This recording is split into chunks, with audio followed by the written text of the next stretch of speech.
for the emotion of sadness or pessimism or misery or despair that contains the idea that one has been abandoned or rejected or castrated. That one or all of those calamities is a fact of life.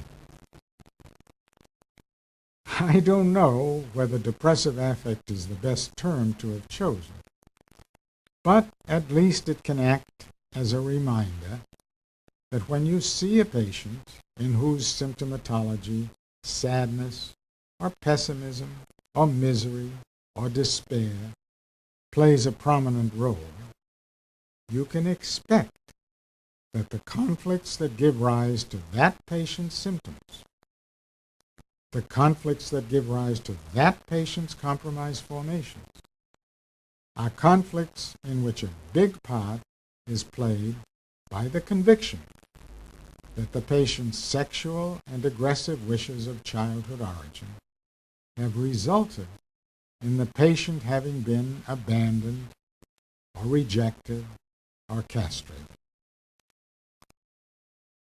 It's interesting that Freud realized this very early, without taking much account of it in his theories about mental conflict.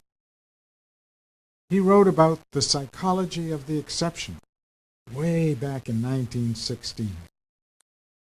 The example he chose to illustrate the idea that a person may go through life obsessed with the idea of having been malformed, and that such a person may defend against depressive affect by fantasies of revenge and omnipotence.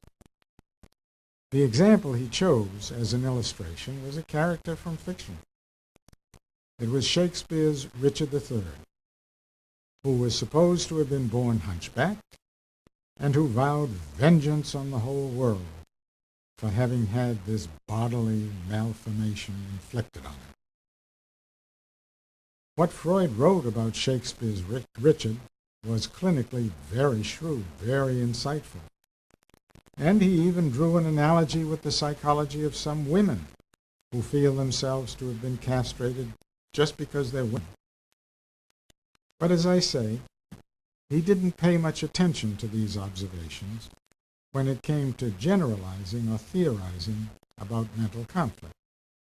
As far as he was concerned, conflict is triggered by anxiety and by nothing else.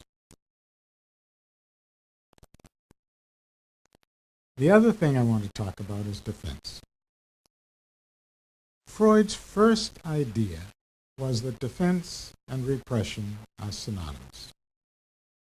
A frightening or repugnant sexual wish is defended against by being barred from access to consciousness, was the idea. In his monograph called Inhibition, Symptoms, and Anxiety, published in 1926, he changed that. He said that there is more than one way in which a person can defend against a wish that is associated with danger and anxiety. Repression is one defense mechanism, he said, but there are others, like, for instance, isolation or reaction formation. This line of thought was expanded by Freud's daughter, Anna, in a book called The Ego and the Mechanisms of Defense. She listed 10 or so defense mechanisms as well known, and added a couple of new ones, like identification with the aggressor and altruistic surrender. She also emphasized the idea that defenses should be analyzed. It was called, a neurobiological